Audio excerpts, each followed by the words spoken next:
Welcome to my view from the piano bench. We do this every Wednesday evening at 7 p.m. here on my Joel Holt's Notes YouTube channel, along with Piano for My Friends on Thursday evenings at 7 p.m.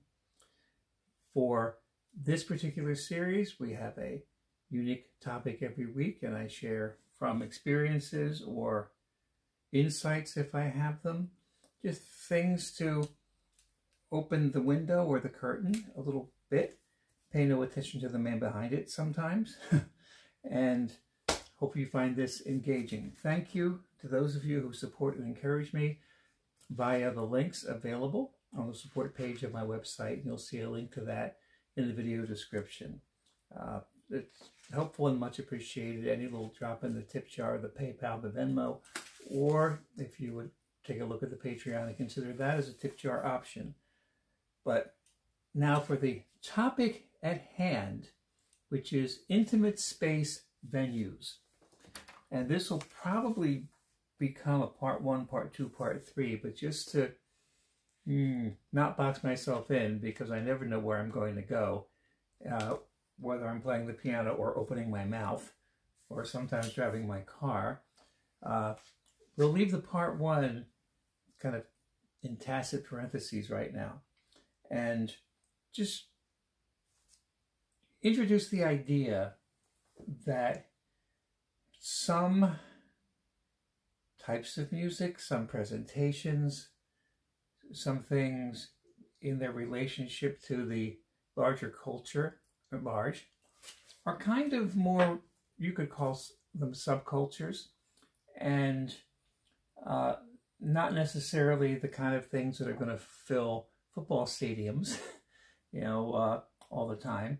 And also the nature of the beast of playing solo piano.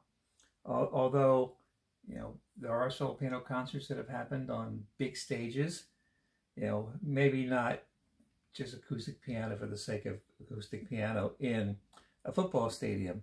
But I think you get my point that this is already kind of set up to be an intimate space thing.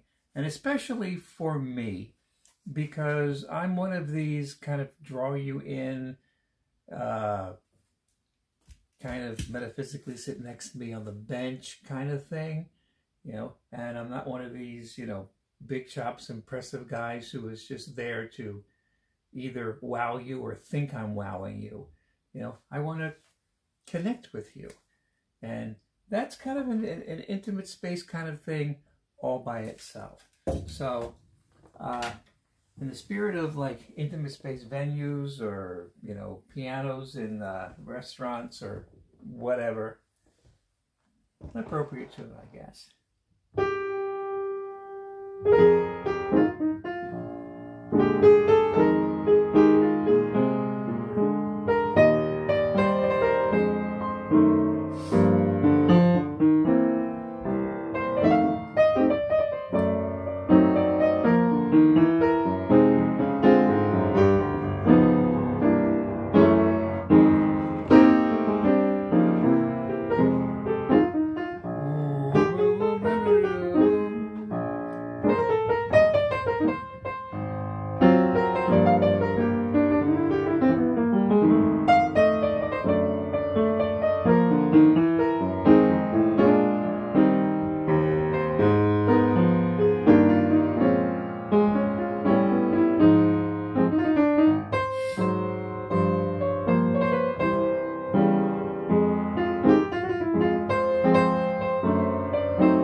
So as often happens, I opened my mouth before I played and listened to what came out of it and said, did I really mean that like that? I don't like the way that sounded. So I'm a little sideways on equating restaurant gigs with intimate space venues. They kind of are in their own weird way, but we're redefining space and intimacy to some extent. So I won't go down the metaphysical, esoteric yellow brick road to find the elusive wizard. We're going to keep the curtain shut, and maybe the door shut to the room. Ha! All right. So I do have a particular intimate space venue in mind that's in my experience, and it was a unique chapter for me. And it's in a category of, what I would call musicians in the trenches. It's having different niches you can fill, different things you can do, none of which involve, being a star or how the music business is portrayed today. It's just having an opportunity to do something, to, fill a space and make a contribution, because ultimately that's what it's about. And if you can make a contribution, then, it comes back to you in ways that sometimes are surprising, but often are predetermined, like you're going to get paid so much for making this contribution, that kind of thing. And what I'm talking about is the time I spent, and I'm now saying it for the first time in the past tense. I think I've decided on this, and it's been up in the air, with American Cruise Lines, which started for me in 2009. And, throughout my life, people will say, oh, you should work cruise ships. That's a nice gig. And yeah, and that's actually not what I'm talking about, or the common, image that you get of the big party boat, mega cruise thing. I'm talking about something more specific and small and conducive to intimate spaces. But the whole cruise thing has been important for musicians. I think more so back in the day when probably more musicians had long-term residencies on cruise ships, like back when big bands were happening, and you might see a dozen horn players in a rhythm section on a stage at once, and that doesn't happen really anymore, stylistically or budget-wise or anything like that. But what I'm talking about, setting the general cruise thing aside, also like, jazz cruises or theme cruises, and you can find plenty of cruises. I'm sure you come across them. All you got to do is like a typical kind of music on Facebook or follow something, and all of a sudden you're going to be inundated with like Dave Koz jazz cruise or whatever. What I'm talking about is a small boat compared to the big cruise ships, a 50 to 150 seat. Now they're bigger, but when I started, all the boats actually were 100 capacity passengers. One was 50. And you may be aware of the company. It's high end. There's nothing inexpensive that you buy from them. And they are inland waterway cruises. They have historic tours. They usually have a full-time lecturer on board to have talks every night about the different geographies you're going to, and takes you on walking tours and the ports you're in. And it's not structured at all like a theme park cruise. I'd say that's starting to change somewhat, or parts of it are starting to change. And those parts that are starting to change are the ones that are really affecting me, which has to do with the culture in general. But in 2009, I had the opportunity to take a little, forget the word, I'm going to say pontoon, but whatever I don't know, the boat, because in Chestertown, where I started with American Cruise Lines. They actually couldn't dock the boat. They had to anchor in the river, so they had to shuttle you back and forth. And I still can't think of the name of the little, thing that they put 20 people at a time in, or whatever. And right now they are all over the country and starting to do some crossing international borders stuff. When I started with them, they were primarily in the East Coast, and then they added, while I was with them, Alaska. Then they added more destinations in the interior U.S., and they added riverboat cruises. And they actually build all their boats on the eastern shore of Maryland, down in Salisbury. So it's a bit of a local pride thing, especially down there further south. And there are a lot of East Coast destinations and Chesapeake Bay area cruises. And especially back then, it's more dispersed now. And the long-term people with American Cruise Lines have taken all the cruises here and are doing other things. But when I was with them, they added the little town of Chestertown to their itinerary, and I forget what they called it. But there was a Chesapeake Bay theme to one of them. There were a couple of different itineraries that Chestertown got on for a few years. And then they dropped Chestertown. And I think in part because I think there was an expectation that they were going to be able to dock, and that never happened. But inside that particular politic, I'm not super familiar. But speaking of politics, in 2009, actually prior to the season when they came, what they do is find entertainment to walk on the boat. So I would call myself a walk-on entertainer. I wouldn't, ride the ship. I wasn't a resident entertainer on the ship. American Cruise Lines has more of that now, especially with their bigger boats, and that's also changing the game. But back then, they would bring on people typically to reflect the culture and specific, atmosphere or something, geography of the place where they were docked, ideally. And for example, like in St. Michael's, Maryland, the Eastport Oyster Boys would often be the entertainment. I was a little different. I didn't really reflect Chestertown or Chesapeake Bay, except that I am somebody who lives here and I can talk about the area. But I was able to just be myself.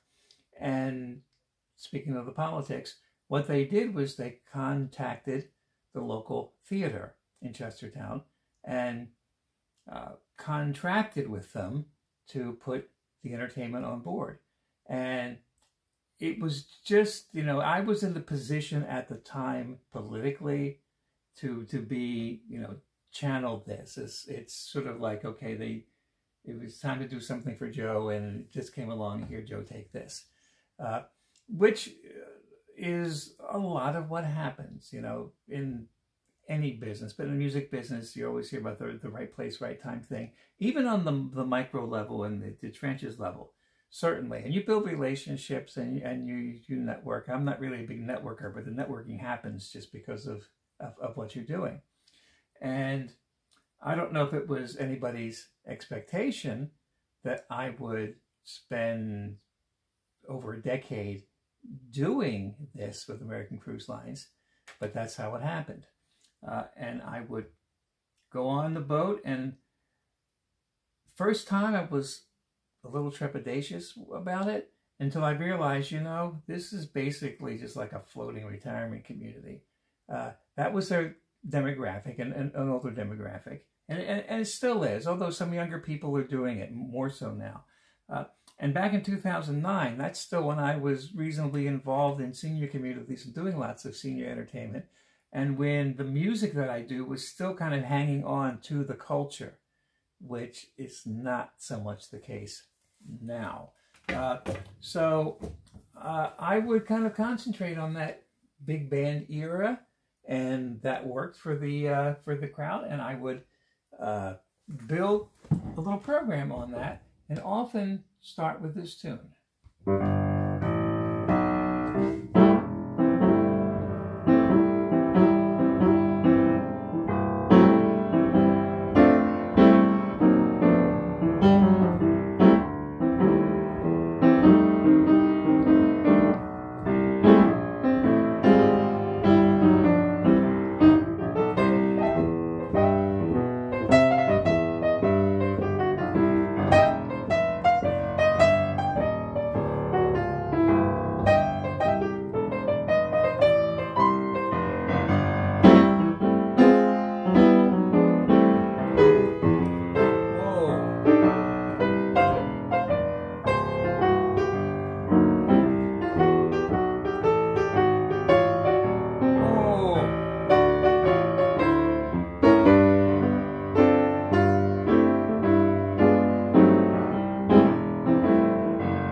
to take a sentimental journey.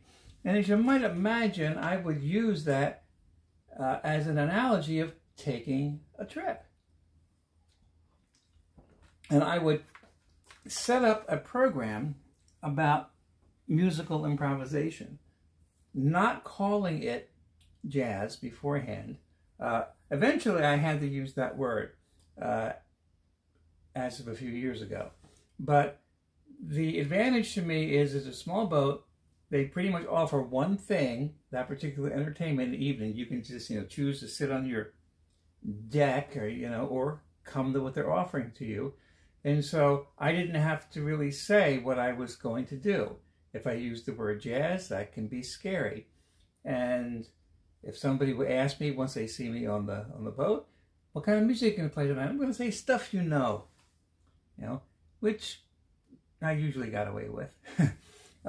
But the one thing that I was confident in, once I understood it was a demographic that I could relate to, was that I could win them over. And I'm always more confident about that, given the right audience, than I am about what to say in promotion to get people there. Because, what I'm doing is, if you try to describe it, you kind of you wind up circling, the target you're trying to hit. And around the time I was doing this, I was experimenting with different titles of concerts, solo piano concerts that I would do. ADD improvisation was one, spontaneous joy was one, or just an evening of piano improvisation.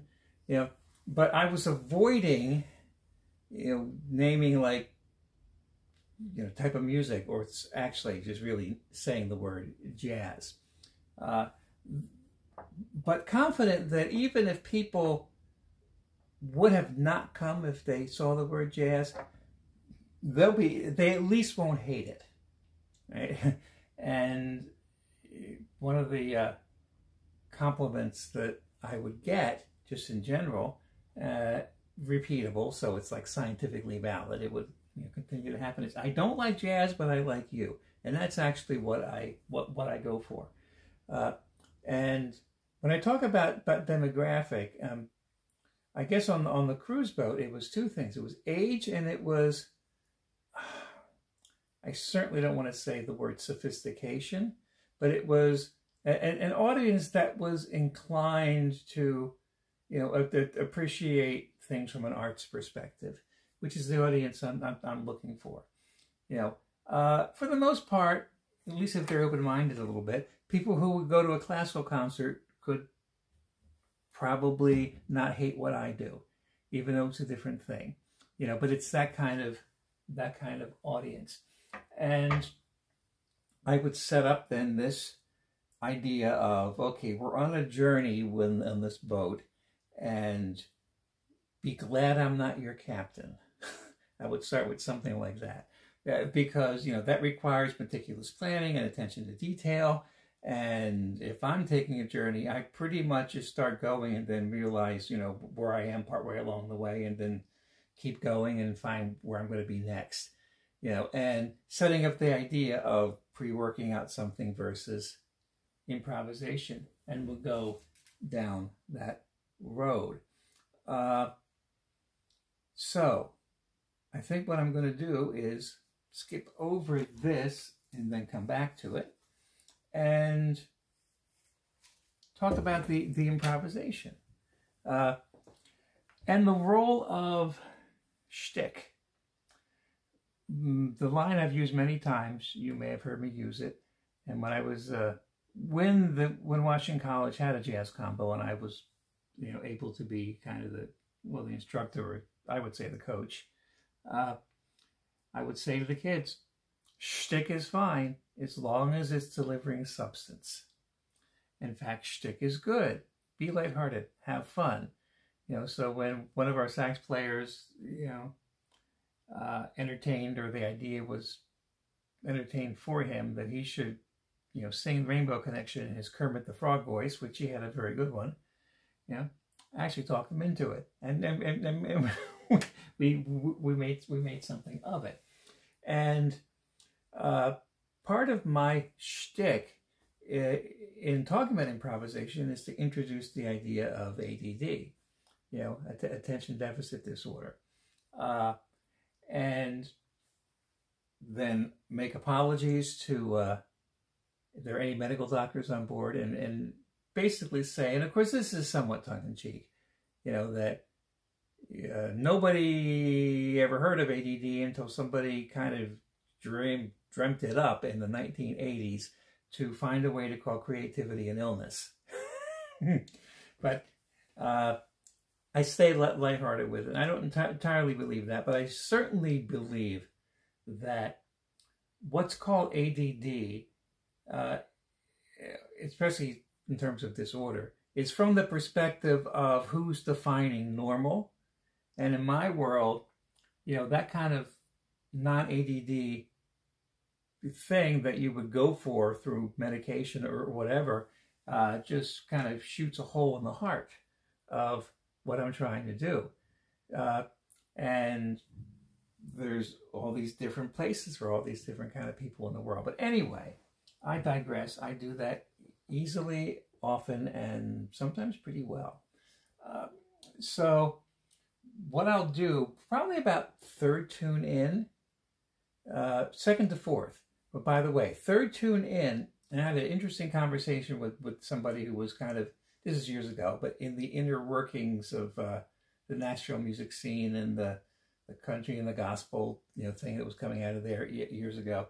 And he had an interesting formula, and I forget exactly what it was, but it was like first tune does this, second tune does this, third tune does this, and the third tune is, then you have them, right? And you work way up to it, which certainly works for me because I don't just hit you over the head with all of that. And now I guess I'm back to where I thought I skipped, which was that the unique thing about doing this, and initially I would do like 20 or so a year. It diminished as they move some of their itineraries to other places. But the idea of performing in the same venue, like either night after night or week after week or whatever, is common to musicians. What's uncommon is if you're in the same venue time after time, but you never see any of the same people. And so the unique challenge about that, because for me, it's not just, I'm just going to play some tunes or sing some tunes or whatever, and you're going to like them, bye. No, I'm building a rapport. It's always about relationship and about connection. And so the idea of like building to that third tune and then you have them, that's important. And then people probably aren't going to leave. And fortunately, very few people, did leave. I don't think I turned too many people off. But there is, the mountain you have to climb every single time you go on the build. You have to build that rapport with people. And that third tune, or in that vicinity, would often be the entertainer. And I found a way now to say it without being so wonky and talking about like, ADD and improvisation and quoting and blah, blah, blah, blah, blah. Which, by the way, the atmosphere at American Cruise Lines kind of encouraged me to do, because people were getting like lectured, not lectured like bad, but, lectures were coming at them, because it was that kind of, people were sitting and paying attention. The people were talking to them. This is a whole different thing than like a Disney cruise, right? With kids running around and stuff. And so I could get away with some of that, but I can talk too much. I'm allowed to talk in this stream, so it's, or whatever we're calling this thing. Stream? Not really. But it was a stream at one point. And so now I just say, oh, just so you know, sometimes I get distracted. So I won't go down the whole ADD, talk about, the time when I was driving out to one of those Midwest concert tours, and Carol was sitting in the seat next to me, and she was talking, and I think I was zoned out at that point, right? And then I realized she stopped talking. I just turned my head, and it just came out of me, you know, Old MacDonald was this like O-I-O-I-E. You know, it's like, what did I just do? You know, and I'll tell stories like that. And then, oh, this is the 90s now. And I realized, wait a minute, dyslexia was so like 70s and 80s. I'm behind the times, so I had to update it. Old MacDonald had ADD. E-I-E-I, Mary had a little lamb, right? So I kind of set all that up, and then purposely got ridiculous playing the entertainer. Many of you have heard me do it, but I'm going to get ridiculous again. And there are some recurring shtick elements to this. And if you've heard me do it before, you probably hear some of the same things. But there's also fresh things. I can't remember everything. In fact, I can't remember anything. How does it go? Did I mention ADD? What am I doing? Oh, it is.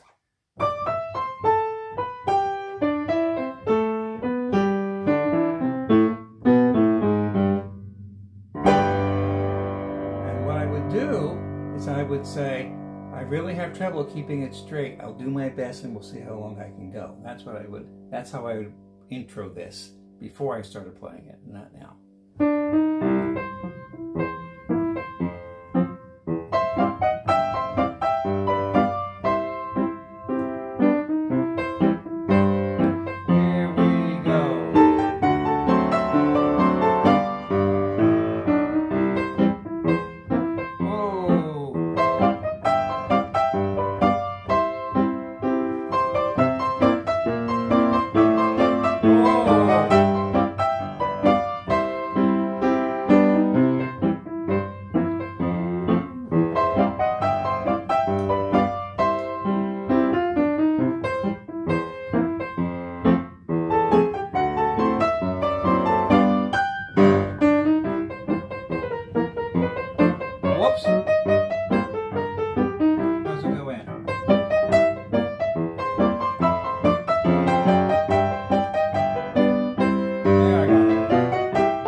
okay, that's kind of the zone. Sometimes it gets there, and I kind of got there. That was pretty silly. But of course I said, shtick is okay as long as it's delivering substance. And not just at the time, but it's, you know, what the presentation is couched in is something substantive. And, you know, that's entertaining. That's still a go-to thing for me to do. And I try to, like, you know, work up other things and have other tunes. But The Entertainer is just so well known. You can talk about the movie The Sting and Marvin Hamlish. And thank you, Marvin Hamlish, for recording the soundtrack and, you know, reviving interest in ragtime. And even though there's not a ragtime craze like there was when The Sting came out, you know, movies still stick around and people still watch them. So ragtime remains not entirely irrelevant, which is really cool. And the idea of having the challenge of having a new audience every time also provided the benefit of being able to do the same show every time, or just allow it to evolve slowly. But, you know, if I had a week, let's say I had a week between engagements on the boat, and I didn't have the opportunity to write anything new, it didn't matter. I could do exactly what I did the week before.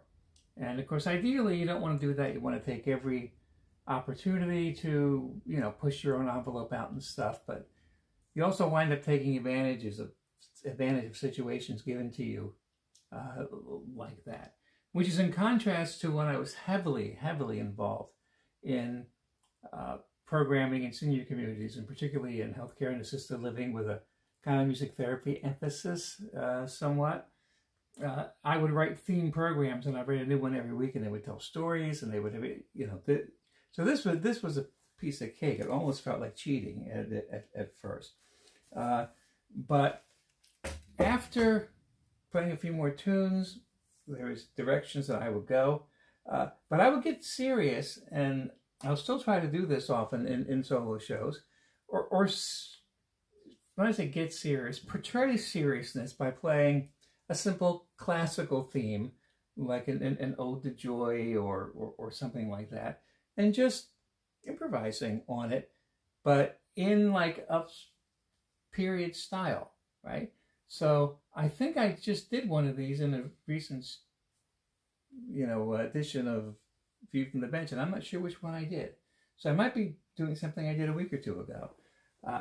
I don't keep the same track of tunes that I do here like I do on the Thursday night piano for my friends, where I really do try to go, and sometimes I fail at it, but at least 6 months before repeating a tune. So you know what? I'll do one I don't typically do. We'll see. But the idea is that I'm not talking about jazz. I'm talking about improvisation. And that even if it's a simple classical theme, oh heck, I'll do Ode to Joy. Because, you know, that's well known, and the people, especially back in the day, you know, a lot of those would be people who would sit, you know, for classical music concerts. You know, everybody would sit respectfully. Doesn't happen so much now. So I would, and I would not be silly, and I would try to be as, you know, substantive as I could. I don't know if I can pull that off right now, though.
So in contrast to the shtick with the entertainer, that one would be, you know, kind of totally serious-ish, you know, to the extent I could.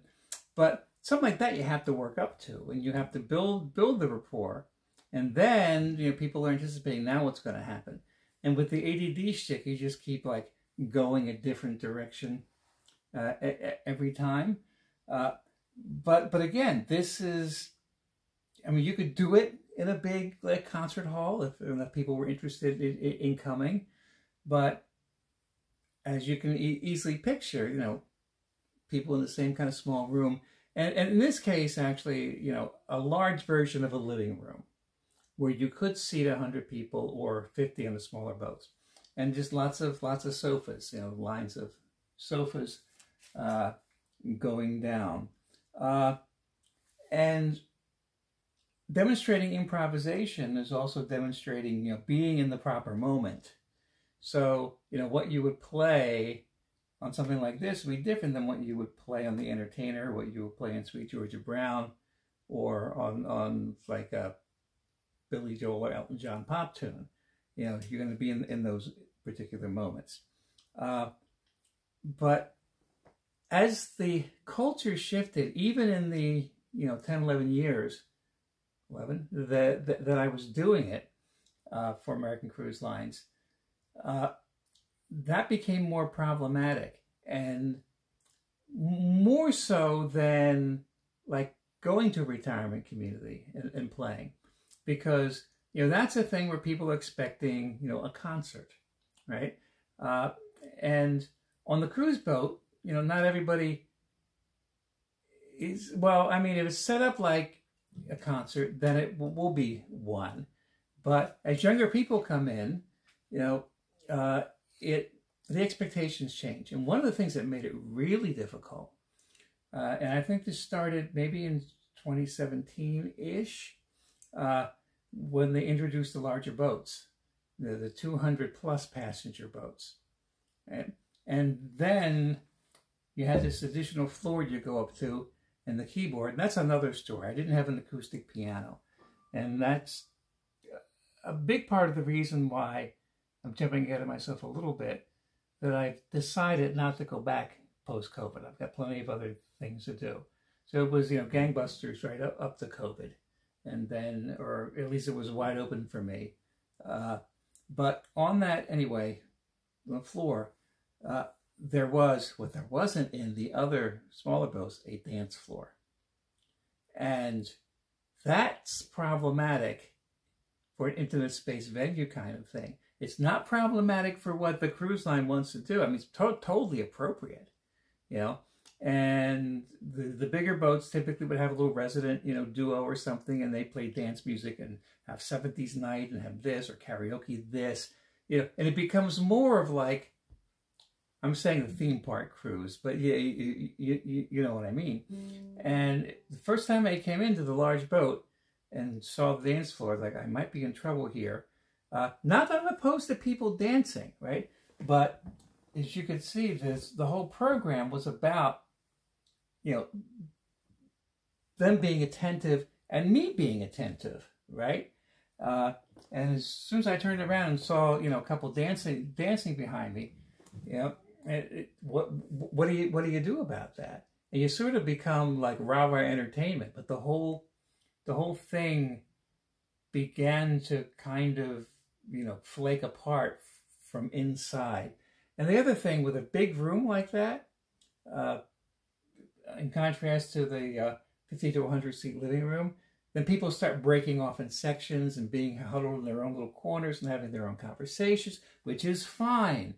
I've done plenty of gigs like that, but that's not what this was. And it was hard to make the adjustment when I was not there as a, you know, cocktail hour pianist. I was there, you know, as a song and dance man, but you know what I mean. So, and not that it turned into a big party, but I think you're understanding that it became more of a challenge. And speaking of challenges, the idea of the keyboard, and it wasn't really a high-end keyboard either, and it was uniform-ish. They had about the same with similar keyboard and all the boats. Understand why they don't have an acoustic piano. I was grateful I didn't have to lug my keyboard on the boat. But there's ultimately, when you have an acoustic piano and you're an acoustic pianist and you're using simply the piano, you know, because I'm not singing and I'm not, you know, accompanying a dancing troupe or anything, you know, the acoustic piano itself becomes a great asset, diminished by having a keyboard if you're not using the keyboard for keyboardy, bells and whistly kind of things, which is often what it's used for. If you're just simply using it as a surrogate for a piano, unless it's a really good keyboard, you're going to suffer for that too.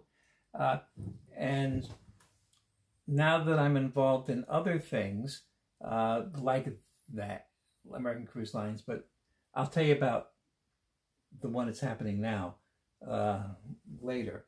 But I'm doing them in a nice venue with an acoustic piano, and it's like I'm realizing how much that makes a difference.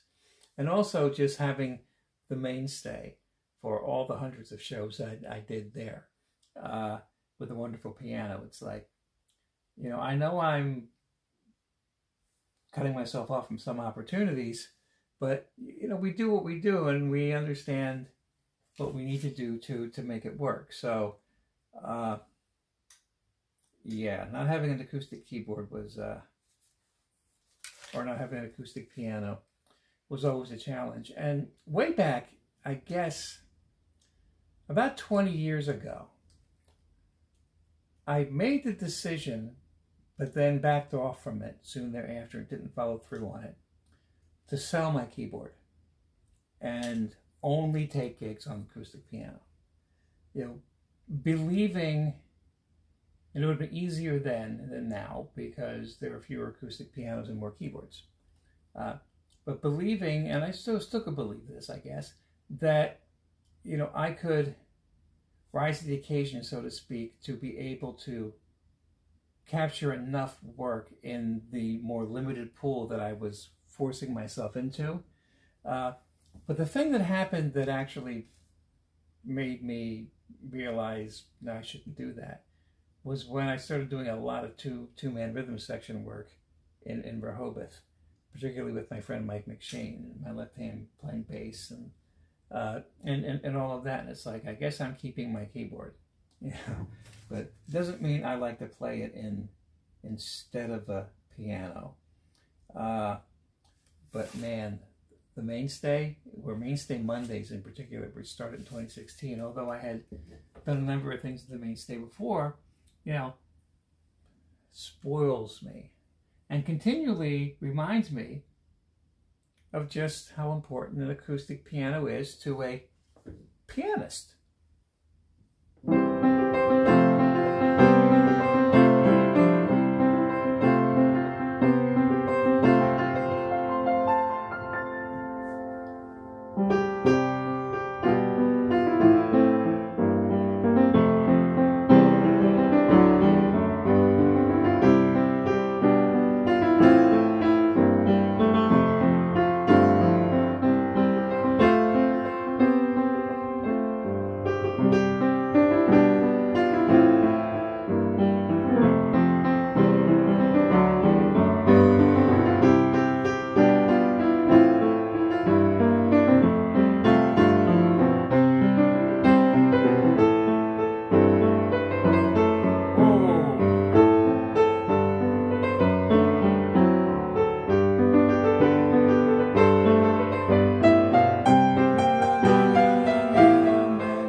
Sing me a song, you're the piano man.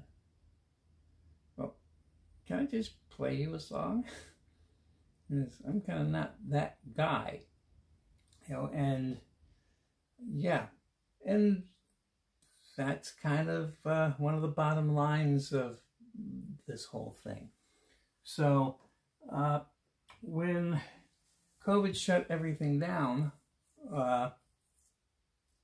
I was still on the roster in good standing with American Cruise Lines. What had happened was they stopped going to Chestertown after 2 or 3 years, but gave me the opportunity to not just be local to Chestertown, but to drive to other ports that they go to, or other, you know, destinations.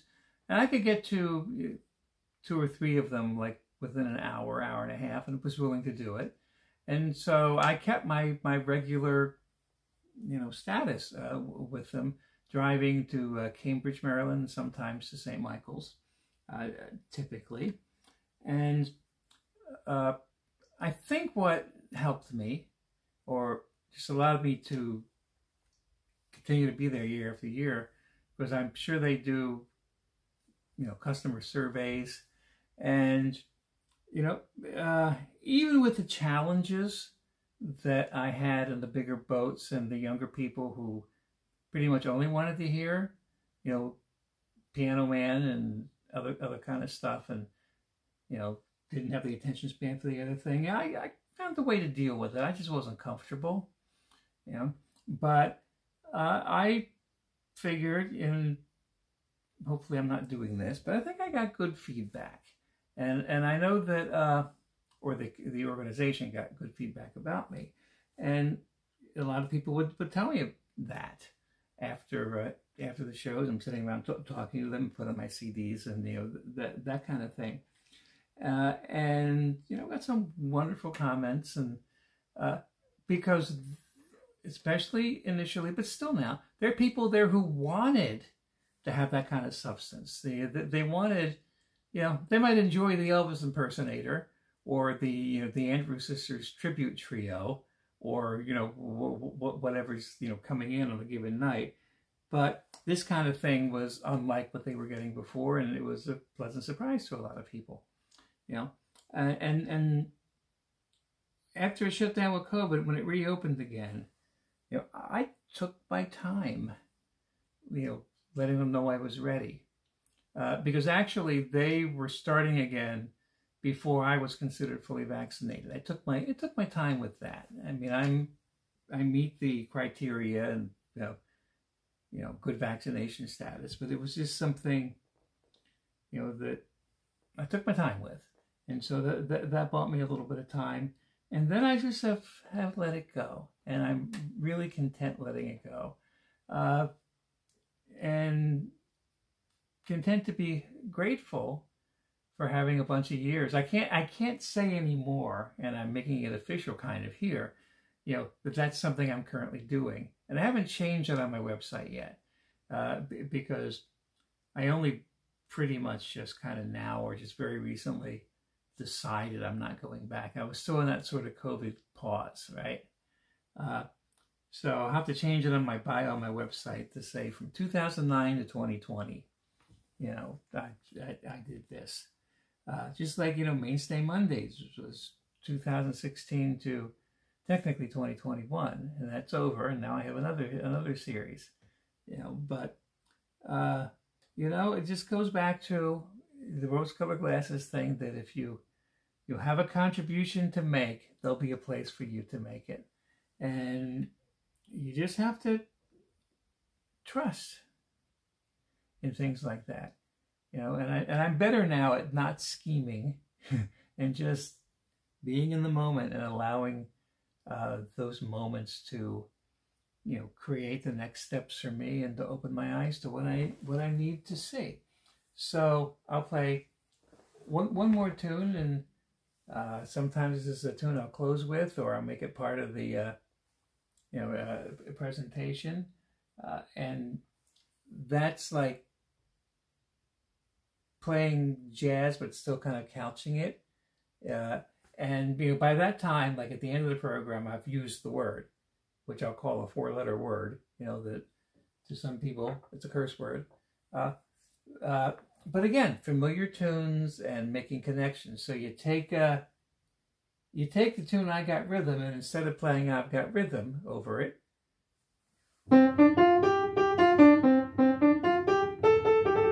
you play Meet the Flintstones. It's the same tune.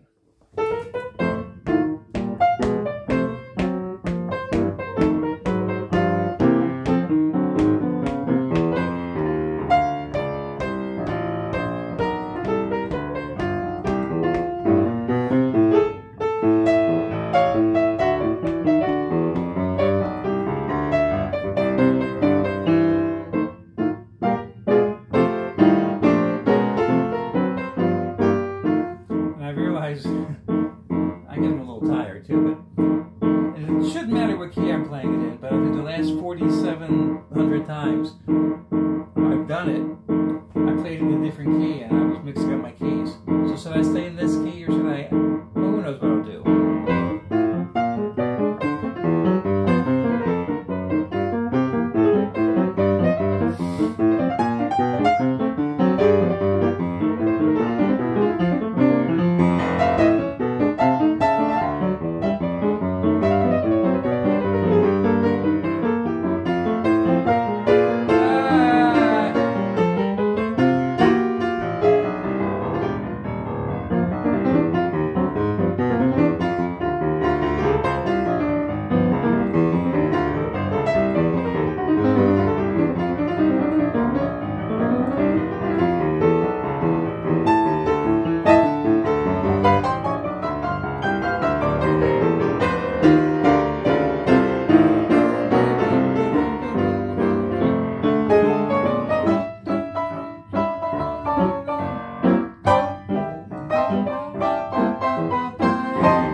Whatever. All right. I'm not even sure I know what time it is related to what time I started, but I think I'm about at the right place.